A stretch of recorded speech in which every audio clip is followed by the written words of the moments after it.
Madunyiswe uJesu Kristo. Mhlanje thandazana ngifisa ukuba sibuke ivangeli lika Lucas chapter 14 verses 1 to 14. uJesu uma emenyiwe kunabantu abamqaphelayo, abambemile bayamqaphela, ahleli nabo bayambheka, adla nabo bayamjeqeza. Safuna ukuhlala kancane enkonzweni, athi obhala kahle encwadini yamaHebheru isahluko se-12 athi bheka sihaqwe isixuku sofakazi. Ngifuna ukuhlala enkonzweni yokuthi kunabantu ababhekayo, kunabantu abaqaphelayo, kunabantu onhloso yabo ukuhluleka kwakho. Bafokasa ekutheni uzokwanini. Sanesikhathi yena eyenza lento kodwa uzohluleka nabanye bahlulekile. Kodwa kuyavuka kumina ukuthi owokuqala ombhekayo uJesu, omqaphelayo uJesu, yilona ammenile. Asiye wonke umuntu ovezela isandla ofuna ukukunikeza okuhle. Ukhona omunye ozovezela isandla kanti ufuna ukukudonsela ophathe, ufuna ukukubamba ebese yaqeda ngempilo yakho. Konze ufuna ukuhlala kuyona eyokuthi kuzo zonke izinto ozenzayo asibo bonke abakufunela okuhle. Bantu bokuqala ababheka uJesu, abantu bokuqala abaqaphela ukwenza kaJesu, abafike behleka kuyena. Bangaki kuthina abalinyazwe abantu ebesibathemba, abalinyazwe abantu ebesibathanda, abalinyazwe abantu ebesidele konke ngabo.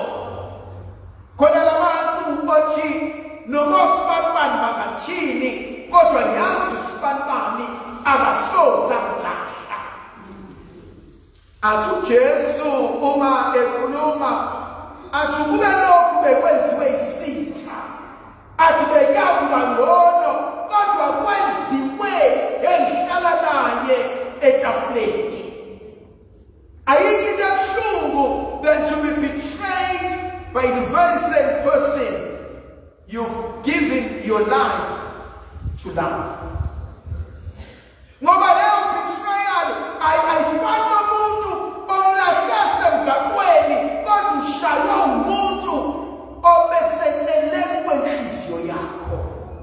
Walokuqala laba uJesu asivezela bona.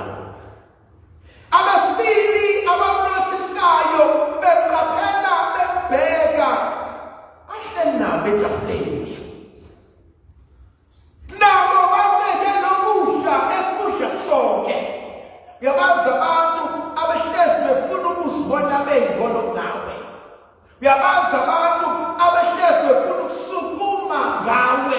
Uyabazi abantu abehlezi bethi as long as ngingcono kunosibani I'm still fine empilweni. Ingozi leyo nto ukujaja ubuke ebese ufuna ukuthi ngizoyilevelisha ngikale ngempilo kaSibani ngoba awukwazi amandla omuntu ahamba aphelelephi.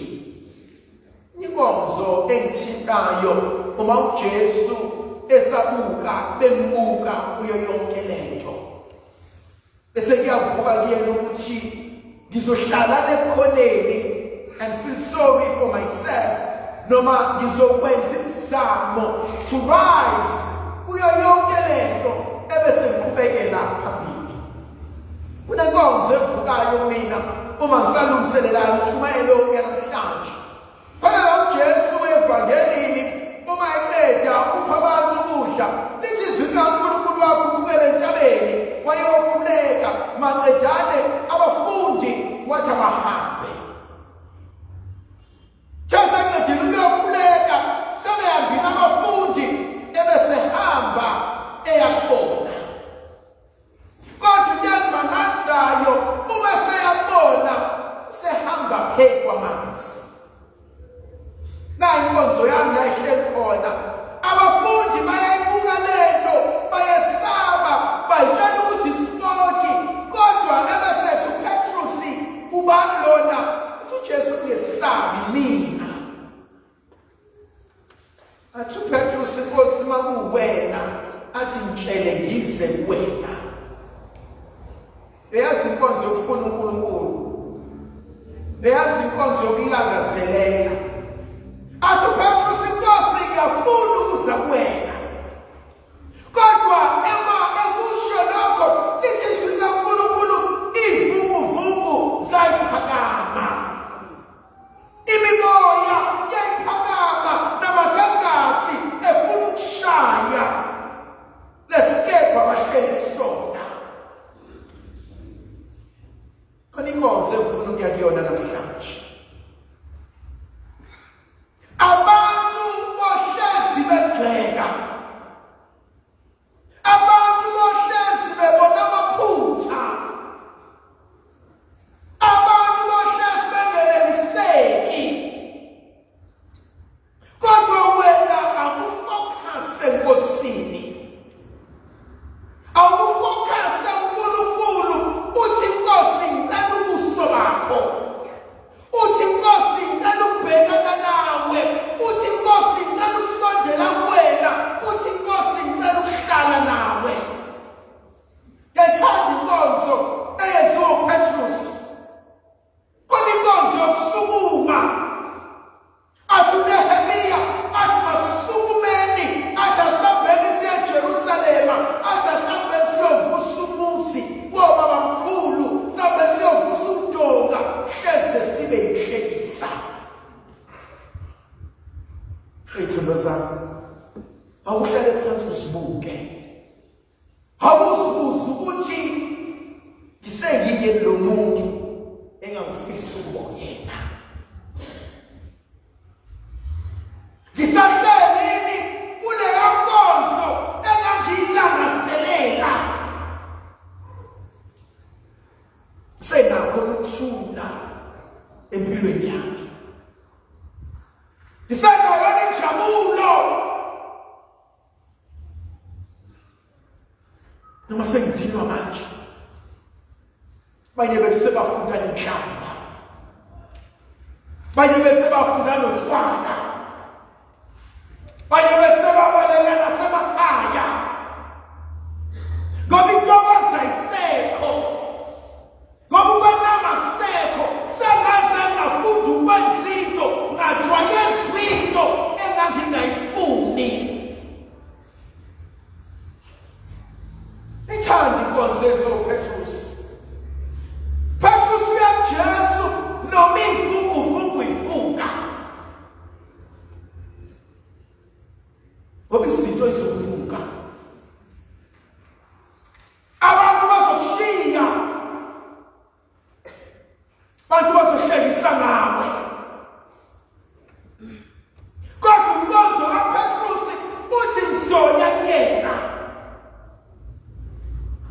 Kodwa into uPetrus ayibulala ngayo uthi besaya Jesu ebese nothisa ukuthi siyavuka ivunguvungu. Bangaki abanye bethu abadideke endleleni ngoba bakhonkothe izinja eningi. Hlamba lomhlabathi ngiyalithanda. Nibezwe. Ngoba kubalulekile ukuthi nibezwe. Nibezwe. kodwa ningabalaleli. Yazi sijulile leso sisulu ukuthi ngizokuzwa khona abantu abazofika bathi indaba wena ufuna ukuba ukuthi ngoba akekho la ekhaya waba yikona. Indaba wena ufuna ukuthenga le moto ngoba you cannot afford.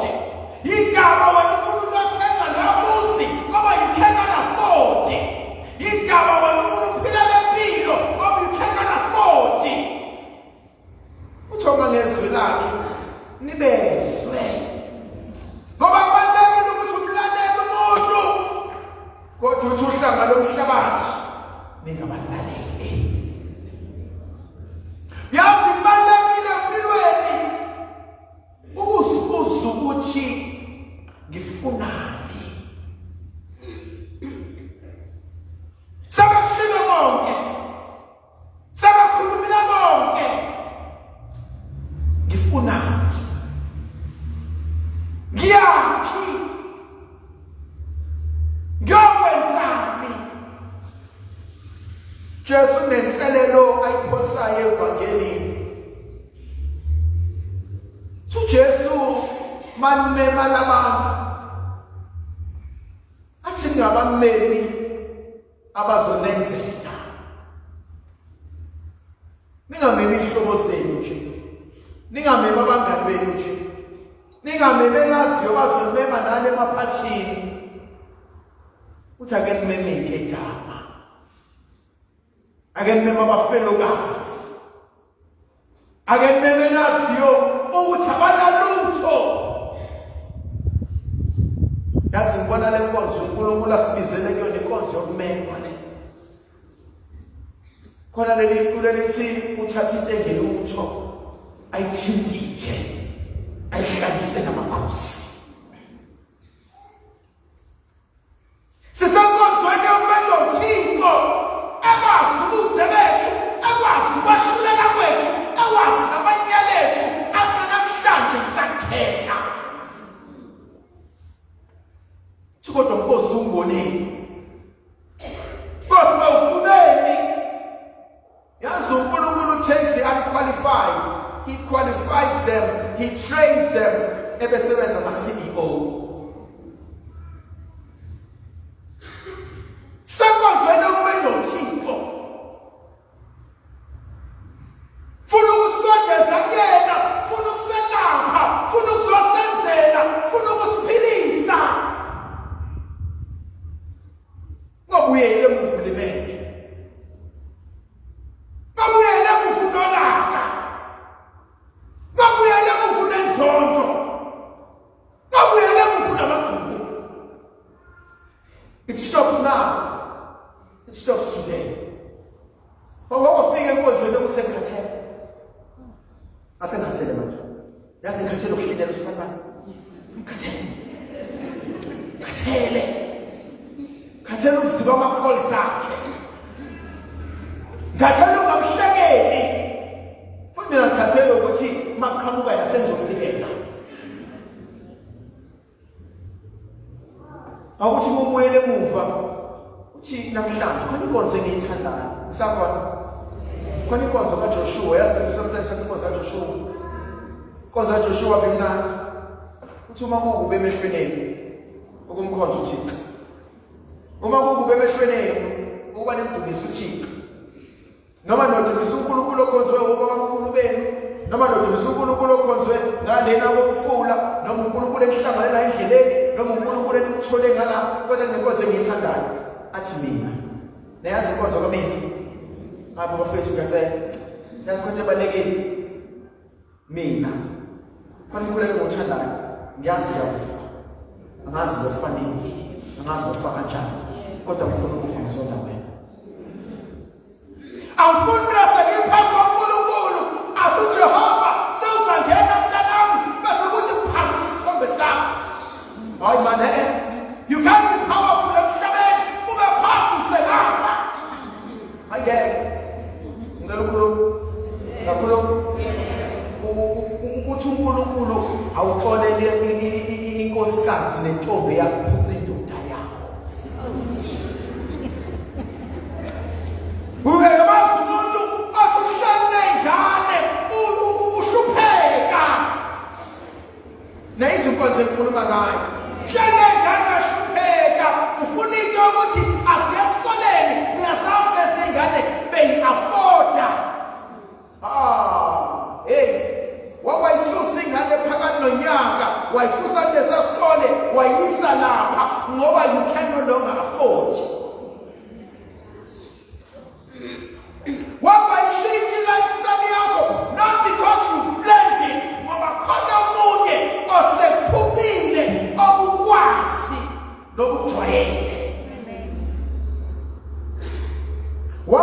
Uzozondwa endaweni because ingane yakini ikhuluma ngesilo iqiniso lawe.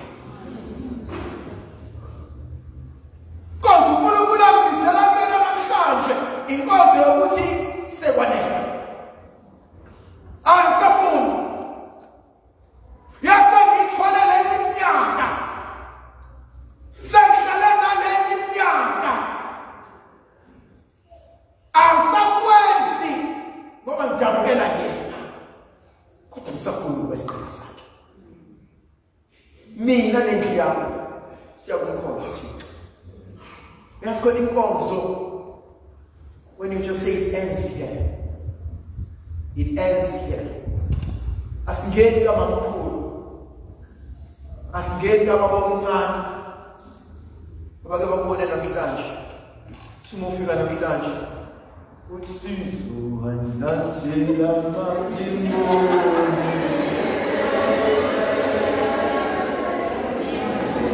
Osiyami. Kungene ngo. Babuza ukuthi ayingofuna ukuthini. Usizo andathela matimoni.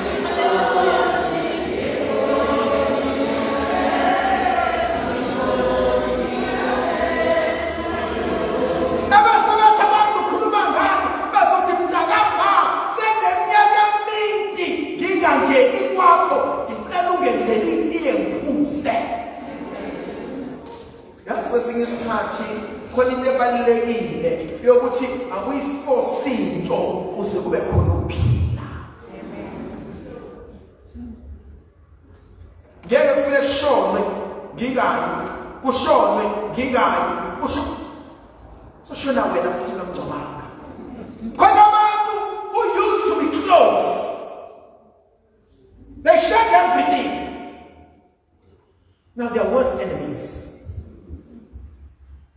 Babeshana ndawonye, babeshiyela izinto. Wayethi besho omunye athi ngale yamayile. Abafethu ngeke.